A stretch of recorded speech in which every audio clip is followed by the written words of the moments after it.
تمام لوگوں کو 3 سوالوں کو فیس کرنا پڑے گا قبر کے اندر۔ فرشتہ پوچھے گا پہلا سوال من ربک، تیرا رب کون ہے؟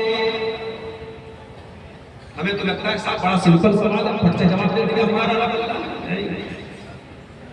یہ اتنا سمپل سوال نہیں ہے کہ آپ سے پوچھا گیا آپ نے بتایا۔ اللہ کے نبی فرماتے مومن کہے گا ربی اللہ، میرا رب اللہ ہے۔ فرشتہ سوال پوچھے گا من نبیوں کا، تیرے نبی کون ہے؟ مومن کہے گا میرے نبی محمد صلی اللہ علیہ وسلم ہے۔ فرشتہ پوچھے گا ما دینوں کا، تیرا دین کیا ہے؟ مومن کہے گا میرا دین اسلام ہے۔ فرشتہ پوچھے گا تجھے ان تینوں سوالوں کا جواب کیسے پتا چلا؟ بندہ کہے گا مومن کہے گا قرأت کتاب اللہ، میں نے اللہ کی کتاب کو پڑھا تھا، میں نے قرآن کو پڑھا تھا، قرآن پر غور کیا تھا، قرآن کو جانا تھا، قرآن کو سمجھا تھا، مجھے قرآن سے ان تینوں سوالوں کا جواب پتا چلا۔ اور جو کافر ہوگا، جو منافق ہوگا، وہ ان تینوں سوالوں کا جواب نہیں دے پائے گا۔ وہ ہر سوال کے جواب میں کہے گا ہاں لا ادری، ہائے ہائے میں نہیں جانتا۔ وہ کہے گا جو لوگ کہتے تھے میں کہتا تھا، مجھے نہ کلمہ کا مطلب پتا، نہ رب کا مطلب پتا، نہ دین کا مطلب پتا، نہ رسول کا مطلب، جو لوگ کہتے تھے میں کہتا تھا۔ معاف کرنا میرے پیارے سے، آج ہمارا حال بھی کچھ ایسا ہی ہو چکا۔ ہم کون سے اسلام کو فالو کرتے ہیں جو لوگ کہہ رہے ہیں؟ ہم دین کے معاملے میں ذرا سے بھی سینسیٹیو نہیں ہیں۔ توحید جیسی اہم چیز ہمارا نوجوان توحید کے بارے میں نہیں۔ میں ایک طرف سے اگر ہاتھ اٹھا کے پوچھوں اپنے ان نوجوانوں سے جو 25 سال کے ہو چکے ہیں، 30 سال کے ہو چکے ہیں، زندگی میں بہت کچھ کر چکے ہیں، بہت کچھ بنا چکے ہیں، ان سے پوچھوں کہ میرے بھائی آج تک آپ نے اپنی زندگی میں توحید کے اوپر کوئی کتاب پڑھی کیا؟ میں آپ کو شرمندہ نہیں کرنے جا رہا ہوں، لیکن اگر میں پوچھوں تو میرے بہت سارے نوجوان جواب ہی نہیں دے پائے کہ انہوں نے آج تک اپنی زندگی میں توحید پر کوئی کتاب پڑھی۔ جو آپ کے اسلام کا سب سے بڑا ٹاپک ہے، جو قرآن کا ٹاپک ہے، جو آپ کی نجات جس موضوع پر ٹکی ہوئی ہے، آپ کو اس موضوع پر آج تک زندگی میں کوئی کتاب پڑھنے کی نہیں توفیق۔ بھئی کون سی چیز ہے جو آپ کے بیچ میں اور ایک غیر مسلم کے بیچ میں ڈیفرنس ہے؟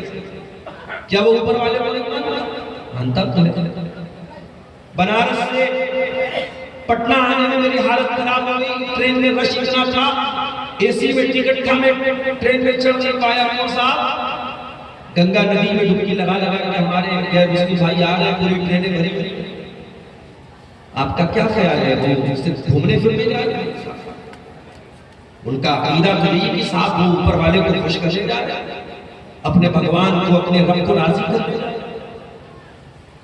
دنیا میں کروڑوں لوگ ایسے ہیں جو کسی پیڑ کے آگے ہاتھ جوڑ رہے ہیں، کسی شرمگاہ کی عبادت کر رہے ہیں، کسی گائے کا پیشاب پی رہے ہیں، کسی جانور کے آگے سر جھکا رہے ہیں۔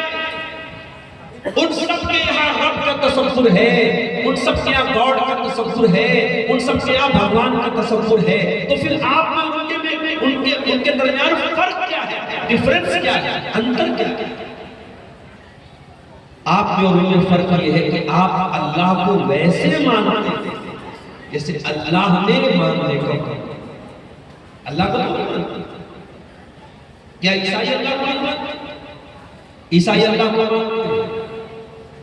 عیسائیوں سے پوچھو بھائی اللہ ہے کہ نہیں؟ یقین نہیں، وہ اللہ کو مانتے۔ تو پھر ہمارے اور ان کے بیچ میں فرق کیا ہے؟ وہ کہتے ہیں عیسیٰ مسیح اللہ کے بیٹے ہیں، اور ہم کیا کہتے ہیں؟ قُلْ هُوَ اللَّهُ أَحَدٌ اللَّهُ الصَّمَدُ لَمْ يَلِدْ وَلَمْ يُولَدْ وَلَمْ يَكُنْ لَهُ كُفُوًا أَحَدٌ۔ ہم جس اللہ کو مانتے ہیں اس اللہ کی شان یہ کہ اللہ ایک ہے، اللہ الصمد، اللہ بے نیاز ہے، اس کو کسی کے سہارے کی ضرورت نہیں ہے، کسی کی مدد کی ضرورت نہیں ہے۔ لم یلد، وہ نہ کسی کا بیٹا ہے نہ کسی کا باپ ہے، لم یلد ولم یولد، نہ اس نے کسی کو جنم دیا ہے نہ اس کو کسی نے جنم دیا ہے، ولم یکن لہ کفوا احد، اور اس کے برابر کوئی نہیں، اس کے ایکویلنٹ کوئی نہیں، اس کے مساوی کوئی نہیں۔ ہمارا یہ چیز ہے جو ہمیں دوسروں سے الگ الگ دنیا والوں کی اوپر والے کو خوش کرنا ہے، ننگے لوگ۔ بھئی ایک بڑی تعداد میں پریاگراج میں ننگے لوگ پہنچے، سر سے پیر تک مادر ذات ننگے، عورتیں آ کر کے ان کی شرمگاہ کھلی ہے، ان کو دیکھ کر کے ہاتھ جوڑتے ہیں۔ ہماری اور آپ کی تو آنکھیں بند ہو جائیں گی ہمارے شرم، ہم تو یہ منظر دیکھتے ہیں کہ یا تو ہمیں ہنسی آئے گی یا افسوس ہوگا کہ بھئی یہ کیا ہوا، مگر وہ اس کو بھکتی سمجھ رہا ہے، وہ اس کو عبادت سمجھ رہا ہے۔ اور جب ہم یہ منظر دیکھتے ہیں میرے پیارے سے، ہم اللہ کا شکر ادا کرتے ہیں، ہمارا دل شکر کے جذبے سے بھر جاتا ہے کہ اللہ دنیا کے کروڑوں انسانوں تو نے ہمیں توحید کی نعمت سے نوازا، اے اللہ اس میں ہمارا تو کوئی کمال نہیں تھی، ہم چک جسیپور کے گاؤں میں پیدا ہوئے، کوئی پٹنہ میں پیدا ہوا، کوئی بنارس میں پیدا ہوا، مسلمان کے گھر میں پیدا ہوا، لا الہ الا اللہ پڑھ رہا ہے، نماز پڑھ رہا ہے۔ اللہ چاہتا ہمیں گوپال داس کے گھر میں پیدا کر دیتا، اللہ چاہتا ہمیں بھگوان داس کے گھر میں پیدا کر دیتا، ہم بھی گائے کر کے شاپ پیرے ہوتے۔ اس میں ہمارا کون سا کمال ہے؟ یہ اس اللہ کا کرم ہے، اس نے توحید کی دولت سے ہمیں نوازا۔ اسی لیے جب جنتی جنت میں جائیں گے، جنتی اللہ تعالیٰ کا شکریہ ادا کرتے ہوئے کہیں گے الحمدللہ الذی ہدانا لہذا وما کننا لنہتدی لولا ان ہدانا اللہ۔ تمام تعریفیں اس اللہ کے لیے ہیں جس نے ہم کو توحید کی نعمت سے نوازا، ہدایت کی نعمت سے نوازا۔ وما کننا لنہتدی لولا ان ہدانا اللہ، اگر اللہ ہمیں ہدایت نہ دیتا تو ہم ہدایت نہیں پا سکتے تھے۔ دنیا کی سب سے بڑی نعمت ہدایت ہے۔ اسی لیے 5 ٹائم کی نماز میں ہم بار بار اللہ سے کیا کہتے ہیں؟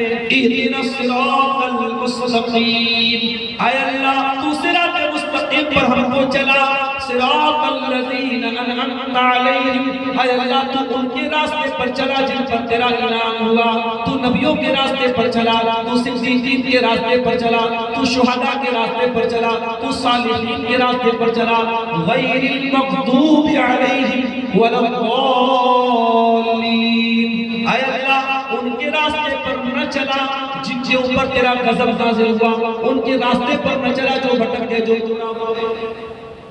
یہ وہ دعا ہے، سورہ فاتحہ دعا ہے میرے بھائی، اور سب سے جامع دعا ہے، سب سے بہترین دعا ہے۔ ہم 5 ٹائم کی نماز میں صرف فرض نماز میں 17 بار کی دعا کرتے ہیں۔ اتنی بڑی نعمت ہے ہدایت، یہ نعمت ہمیں فری ملی، بیٹھے کھائے ہوئے، توحید کی یہ دولت ہم نے کچھ کھو کر کے حاصل کی۔ ہمیں نہ جان قربان کرنی پڑی، نہ مال قربان کرنا پڑا، نہ بچے قربان کرنے پڑے، نہ پریوار قربان کرنا پڑا۔ اس نعمت کی قدر کرنا ہے تو صحابہ کرام نے اس توحید کے لیے کیا نہیں لٹایا میرے بھائی۔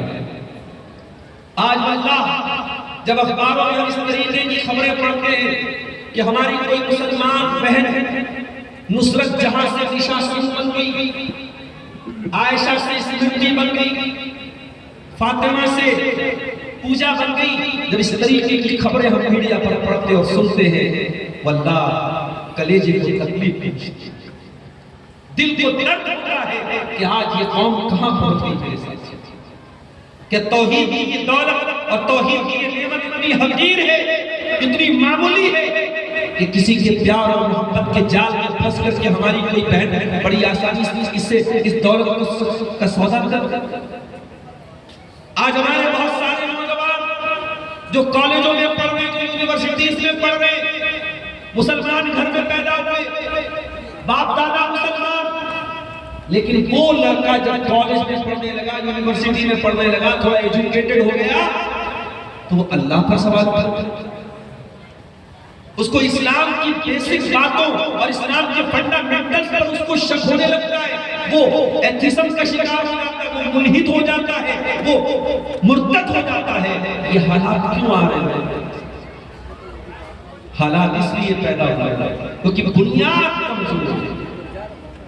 میں منع نہیں کرتا کہ آپ اپنے بچوں کو کانوینٹ میں نہ پڑھائیں، آپ اپنے بچوں کو اعلیٰ تعلیم نہ دلائیں، ان کی بنیاد بھی مضبوط کر دو کہ آپ کا بچہ دنیا کے کسی کونے میں چلا جائے، ترقی کے کسی شعبے میں چلا جائے، آپ کا بچہ اللہ کی توحید کو نہ بھولے، آپ کی بیٹی اپنے رب کی توحید سے کوئی کمپرومائز نہیں۔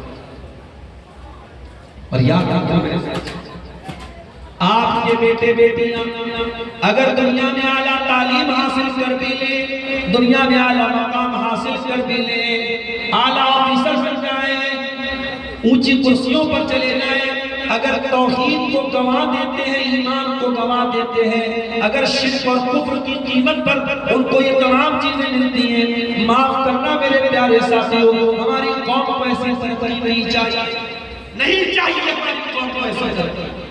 ہم بھکاری بنے رہے، ہم غریب رہے، ہمارے پاس رہنے کو پکارا بنتے، اگر ہمارے پاس اللہ کی توحید ہے ہم کامیاب ہیں، اور ہمارے پاس اربوں کی سمپتی ہو جائے، زمین و جائیداد کی کمی نہ ہو، ہمارے نوجوان اعلیٰ سروس والے ہو جائیں، سب کچھ ہو جائے، اگر توحید کو گنوا کر یہ چیزیں مل رہی ہیں تو ہم یہ ہمارے لیے فائدے کا سودا نہیں، گھاٹے کا سودا۔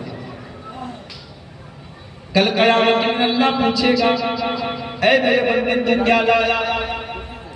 ہم تو بہت زیادہ متقی نہیں ہے، بہت زیادہ پرہیزگار نہیں ہے، بہت زیادہ نمازی نہیں ہے، اے اللہ بہت زیادہ روزہ نماز تو لے کے نہیں آئے ہیں، بہت زیادہ متقی تو نہیں ہے، اے اللہ نیکیوں کا بہت زیادہ پٹارا تو ہمارے پاس نہیں ہے، لیکن اے اللہ تیری توحید لے کر کے آئے ہیں، اے اللہ یہ پیشانی جھکی ہے تو تیرے در پہ جھکی ہے، اے اللہ اگر بڑائی بیان کی تو تیری بیان کی ہے، اے اللہ اگر ہاتھ اٹھائے تو تیری بارگاہ میں اٹھائے، اے اللہ تیری توحید سے کبھی کوئی سمجھوتا نہیں کیا ہے، تیری توحید کو کبھی نہیں چھوڑا ہے، اگر یہ دولت ہم لے کے جائیں گے اب اللہ کا اعلان ہے، ان الذين كفروا وماتوا وهم كفار فلن يقبل من احدهم ملء الارض ذهبا۔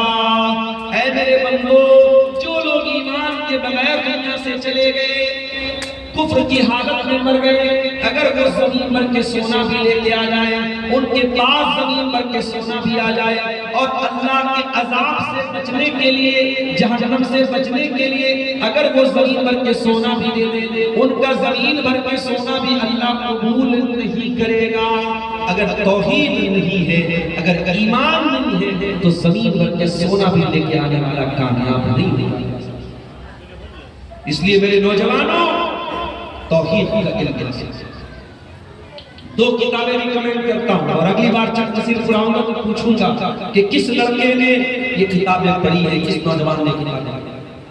دو بہترین کتابیں ریکمینڈ کرتا ہوں آپ کو توحید کے موضوع، اس لیے کہ تقریر میں آدھا گھنٹے کی، ایک گھنٹے کی تقریر میں توحید کے تمام پہلو بیان کیے جا سکتے، توحید کی فضیلت بیان کی جا سکتی، توحید کی اہمیت بیان کی جا سکتی، مگر توحید کا مطلب کیا ہے، شرک کا مطلب کیا ہے، کون کون سی چیزوں سے توحید میں کمی آتی ہے، یہ پورا ایک ٹاپک ہے، اس پر دو کتابیں آپ یاد، ایک عربی میں ہے، ایک اردو میں ہے، عربی والی کتاب کا بھی اردو میں ترجمہ ہو چکا ہے۔ ایک کتاب کا نام ہے کتاب التوحید، رائٹر کون ہے؟ شیخ محمد عبد الوہاب رحمۃ اللہ علیہ، جن کے ذریعے اللہ تعالیٰ نے بلاد حرمین اور سرزمین حجاز میں شرک و بدعت کو ختم کرنے کا بہت بڑا کام کیا۔